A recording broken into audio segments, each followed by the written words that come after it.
যারা ভূমি অফিসে না গিয়ে কোনো ভোগান্তি ছাড়াই ঘরে বসে আপনার জমির খতিয়ান বা পর্চাটি ডাউনলোড করতে চান, তাহলে আজকের এই ভিডিওটি সম্পূর্ণ আপনার জন্য। তো চলুন বেশি দেরি না করে ভিডিওটি শুরু করা যাক। ভিডিওটি শুরু করার আগে ছোট্ট একটা রিকোয়েস্ট, ভিডিওটি যারা দেখতেছেন কিন্তু এখন পর্যন্ত সাবস্ক্রাইব করেননি, তারা সাবস্ক্রাইব করে ভিডিওটি কন্টিনিউ করুন। জমির খতিয়ান বা পর্চাটি বের করার জন্য আমাদের ফোনের বা কম্পিউটার থেকে যে কোনো একটি ব্রাউজারে প্রবেশ করতে হবে। এরপরে এখান থেকে সার্চ বারে গিয়ে লিখতে হবে eporsa.gov.bd। লিখেই সার্চ করার সঙ্গে সঙ্গেই দেখতে পাবেন এরকম একটি ইন্টারফেস শো করবে। এখানে দেখতে পাচ্ছেন সার্ভে খতিয়ান এবং এর পাশে দেখতে পাচ্ছেন নামজারি খতিয়ান। আপনারা চাইলে এখান থেকে নামজারি খতিয়ানও দেখতে পারেন, আমি এখান থেকে সার্ভে খতিয়ানে দেখাচ্ছি। নিচে দেখতে পাচ্ছেন সার্ভে খতিয়ান অনুসন্ধান। আপনারা যে খতিয়ান বা পর্চাটি পেতে চান এখান থেকে সেটি খুঁজে নিতে হবে। সেজন্য আপনাদেরকে এখান থেকে বিভাগ সিলেক্ট করে নিতে হবে। এরপর এখান থেকে আপনার জেলাটি সিলেক্ট করে নিতে হবে। এরপর এখান থেকে উপজেলাটি সিলেক্ট করে নেবেন। এরপরে দেখতে পাচ্ছেন খতিয়ানের ধরন। আপনারা কোন ধরনের খতিয়ানটি ডাউনলোড করতে চান। এখানে খতিয়ানের ধরন দেখতে পাচ্ছেন BRS, BS, CS, SA, RS. আপনারা যে খতিয়ানটি ডাউনলোড করতে চান সেই খতিয়ানটি এখানে সিলেক্ট করে দিবেন। আমি এখান থেকে এসএ খতিয়ান সিলেক্ট করে দিলাম। এরপর এখানে দেখতে পাচ্ছেন মৌজা। আপনাদের জমি যে মৌজায় অবস্থিত সেই মৌজাটি এখান থেকে সিলেক্ট করে দিবেন। অথবা আপনারা চাইলে এখান থেকে আপনাদের মৌজার নামটি লিখে দিবেন, অটোমেটিক্যালি মৌজাটি চলে আসবে। মৌজা সিলেক্ট করা হয়ে গেলে এখানে দেখতে পাচ্ছেন খতিয়ানের তালিকা। আপনারা যে খতিয়ানটি ডাউনলোড করতে চান এখান থেকে সেই খতিয়ান নাম্বারটি বসিয়ে দিবেন। আপনারা যদি খতিয়ান নাম্বারটি না জেনে থাকেন তাহলে এখান থেকে মালিকের নাম অনুসারে খুঁজতে পারেন, অথবা যারা শুধু দাগ নাম্বারটি জানেন তারা এখান থেকে অধিকতর অনুসন্ধান এখানে ক্লিক করে দিবেন। এখানে আপনারা মালিকের নাম এবং দাগ নাম্বার দিয়ে খতিয়ানটি ডাউনলোড করে নিতে পারেন।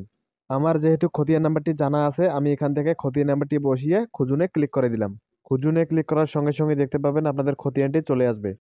এরপর এখান থেকে খতিয়ানের উপর একটা ডাবল ক্লিক করে দিবেন।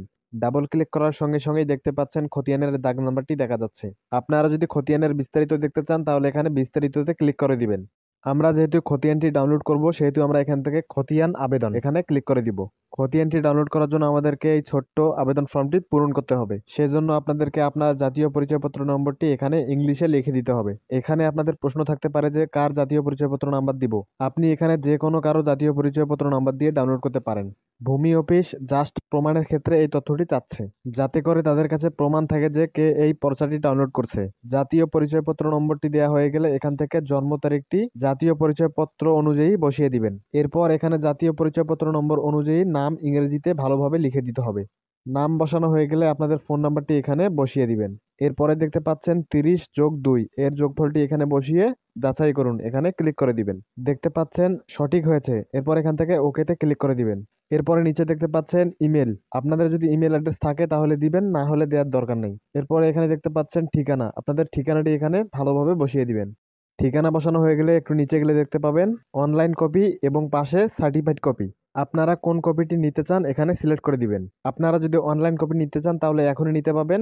আপনি যদি সার্টিফাইড কপি নিতে চান তাহলে অফিস কাউন্টার থেকে নিতে পারেন, অথবা ডাকযোগের মাধ্যমেও নিতে পারেন। আমি যেহেতু খতিয়ানটি এখনই নিতে চাই সেহেতু আমি এখান থেকে অনলাইন কপি এখানে ক্লিক করে দিলাম। এরপর এখানে দেখতে পাচ্ছেন সেবা প্রদানের তথ্যাদি। খতিয়ানটি পেতে হলে খতিয়ানের ফি বাবদ আমাদেরকে 100 টাকা পেমেন্ট করতে হবে। পেমেন্ট করার জন্য আপনারা বিকাশ, নগদ, রকেট যে কোনো একটি মোবাইল ব্যাংকিং এর মাধ্যমে পেমেন্ট করতে পাবেন। আমি এখান থেকে বিকাশ সিলেক্ট করে দিলাম। এরপর নিচে দেখতে পাচ্ছেন যোগফল প্রদান করুন। 4+2 এর যোগফলটি এখানে বসিয়ে পরবর্তী ধাপে ক্লিক করে দিব। পরবর্তীতে ক্লিক করার সঙ্গে সঙ্গে দেখতে পাচ্ছেন এরকম একটি ইন্টারফেসে নিয়ে আসবে। এখান থেকে দেখতে পাচ্ছেন 100 টাকা ফি কেটে নেওয়া হবে। এরপর বিকাশ নাম্বারটি এখানে বসিয়ে কনফার্মে ক্লিক করে দিবেন। কনফার্মে ক্লিক করার সঙ্গে সঙ্গে আপনাদের ফোনে একটি বিকাশ ভেরিফিকেশন কোড যাবে। সেই কোডটি এখানে বসিয়ে আবারও কনফার্মে ক্লিক করে দিতে হবে। কনফার্মে ক্লিক করার সঙ্গে সঙ্গে আপনাদেরকে বিকাশ পিন নাম্বারটি দিতে বলবে।